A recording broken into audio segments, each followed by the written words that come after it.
friends, welcome back to our channels. I hope you all are good. So today we are discussing about the topic is sexual reproduction in flowering plants. तो आज हम बात करेंगे sexual reproduction in flowering plants. हमारे plants में sexual reproduction कैसे होते हैं, आज उसके बारे में हम बात करेंगे। तो पहले हम बताते हैं जो हमारा फ्लावर होता है, ठीक, फ्लावर जो होता है ये हमारा मॉडिफाइड सूट होता है। क्यों? क्योंकि इसमें हमारा फीमेल रिप्रोडक्टिव पार्ट्स होते हैं और मेल रिप्रोडक्टिव पार्ट्स पाए जाते हैं। इसको हम लोग रिप्रोडक्टिव पार्ट्स भी कहते हैं और सेक्सुअल ऑर्गन पार्ट्स भी बोलते हैं। क्यों? क्योंकि इसमें हमारा मेल का भी सेक्सुअल पार्ट्स पाया जाता है और फीमेल्स का भी सेक्सुअल पार्ट्स पाया जाता है। अब हम बात करते हैं इस फ्लावर्स के बारे में। आप इस फ्लावर्स पे गौर करना कि देखिए ये जो हमारा फीमेल, इसको हम लोग फीमेल रिप्रोडक्टिव पार्ट्स कहते हैं। क्यों? इसमें स्टिग्मा, स्टाइल, ओवरी जो होते हैं ये तीनों कंबाइन होके हमारा बनाते हैं गाइनोसियम, जिसको हम लोग सेकंड नाम उसको बोलते हैं कार्पेल, ठीक। और ये दूसरा जो पार्ट है इसको हम लोग एंथर और फिलामेंट्स कहते हैं और इसको हम लोग बनाते हैं एंड्रोसियम, जो कि स्टेमेन, इसको दूसरा नाम बोलते हैं स्टेमेन, ठीक। और ये हमारा मेल होता है और ये हमारा फीमेल रिप्रोडक्टिव पार्ट होता है। अब इसके अलावा जो हमारे ये लीव्स होते हैं, ठीक, इसको हम लोग कहते हैं पेटल्स, ठीक, जो कि कलरफुल्स होते हैं। और ये हमारा लीव्स होते हैं जिसको हम लोग कहते हैं सेपल। पेटल्स को हम लोग क्या कहते हैं? कोरोला कहते हैं और सेपल्स को हम लोग क्या कहते हैं? कैलिक्स कहते हैं। और इसके बीच में जो ये आपको दिख रहा है ये हमारा थैलेमस है।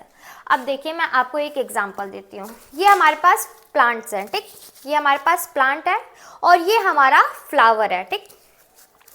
तो ये देखिए ये जो है हमारा, ये हमारा पेटल्स है, और ये हमारा सेपल है, और इस दोनों को, इन सबको ज्वाइन करके जो ये निकला है इसको हम लोग थैलेमस कहते हैं। और इसके बीच में ही क्या होता है, हमारा मेल रिप्रोडक्टिव पार्ट्स और फीमेल रिप्रोडक्टिव पार्ट्स पाए जाते हैं, ठीक। इसमें तो नहीं है बट होता है। सो गाइस, अब पहले हम बात करते हैं एंड्रोसियम, जो कि हमारा मेल सेक्स ऑर्गन होता है इन फ्लावर्स में, ठीक।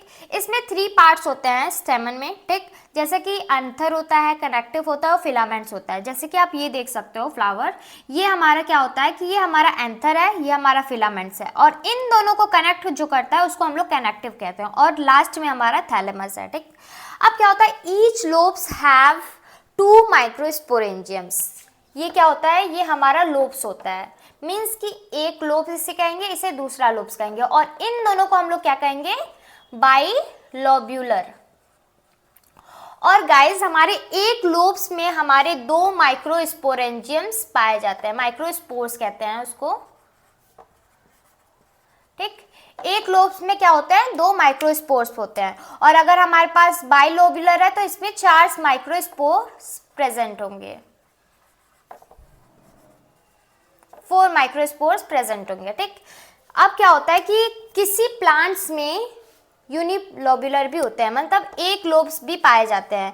कौन से प्लांट्स होते हैं? लेडी फिंगर होती हैं, और दूसरा जो होता है वो हमारा कॉटन प्लांट्स होते हैं, जिसमें हमारा ये पाया जाता है 2 लोब्यूलर होते हैं, जिसमें 2 माइक्रोस्पोर्स पाए जाते हैं, ठीक।